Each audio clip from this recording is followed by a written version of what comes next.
Hey, it's Robin at Pajama Affiliates, and I'm going to talk about the monsters in your head today, or the monsters that you create in your head today. And the monsters are really the thoughts that you are thinking and how you frame your reality.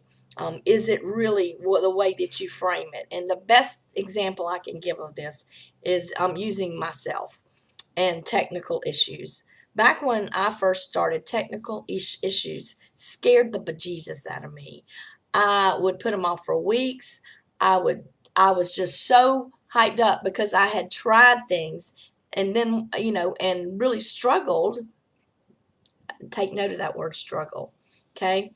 And then so then by the time I got to it, I had worked myself up so much telling myself, oh, this is going to be hard. I hate doing this. I don't want to do this. This is going to be so hard.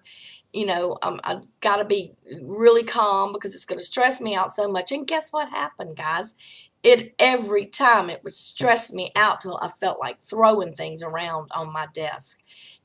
Throw my computer out the front door. I would get so frustrated. But when I changed my approach to that up here, nowhere else, everything changed. When I stopped telling myself this is hard, this is a struggle, when I started telling myself I am smart, I am just as smart as the next person, I can do this, I can learn this, and I'd sit down and it's like the blocks were gone. And I could it would go in here and it would work. And yeah, I might have a few little trials and errors and frustrations, but overall the process went smooth. You've got to be careful how you think about things. And it's really as simple as that. My daughter tells me all the time, it's just not that simple, Mama. It's just not that simple. Yes, it is. It is that simple.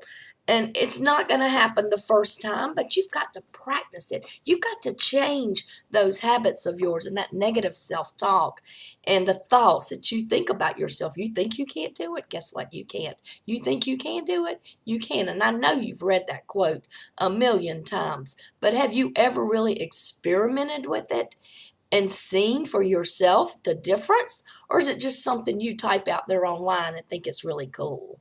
I mean, put some experience behind it and try it and see the difference it makes. And I'm going to share a little bit about how Leslie and I create these courses.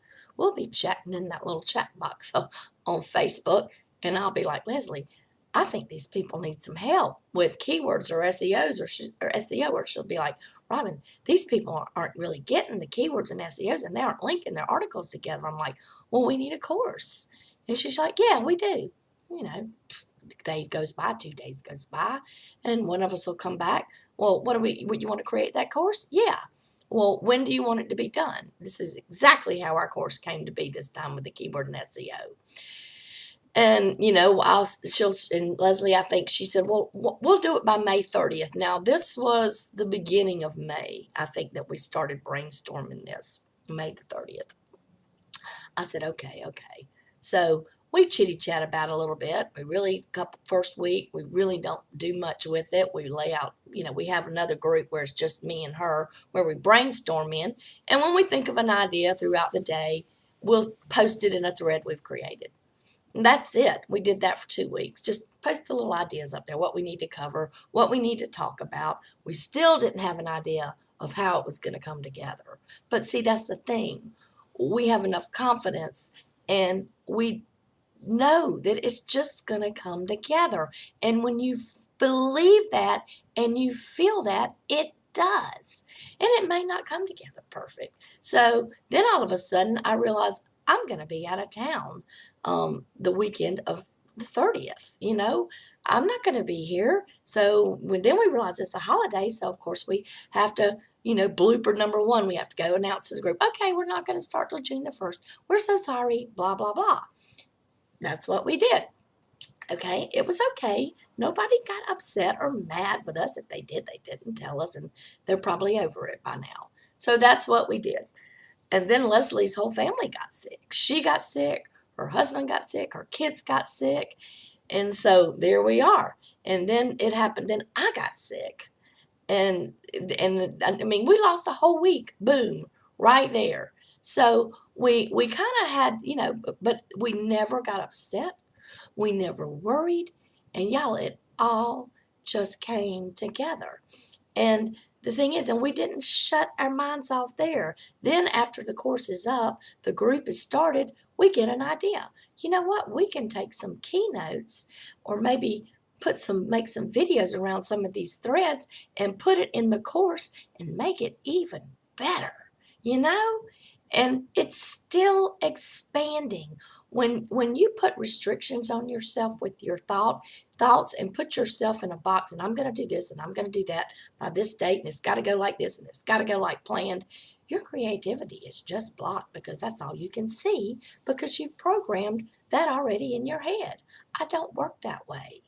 I expand and just let it flow. And as long as you can keep the worry and the frustration and the anxiety out, your brain is wide open to ideas. And that is a huge key to success. It's not in the things and, the techniques and the things that you use. Yes, you need those. But even the techniques that we teach, as we're showing people in this SEO and keyword course, you can expand that, but you've got to open that mind. You've got to put the fears aside, and you've got to believe that you can give those readers out there more than the other people out there that are doing it. You've got to believe that you are the ace in your niche. You have to believe that. And if you believe that, guess what? You will become the ace in your niche. Okay? That's it. I'll talk to you later. Bye.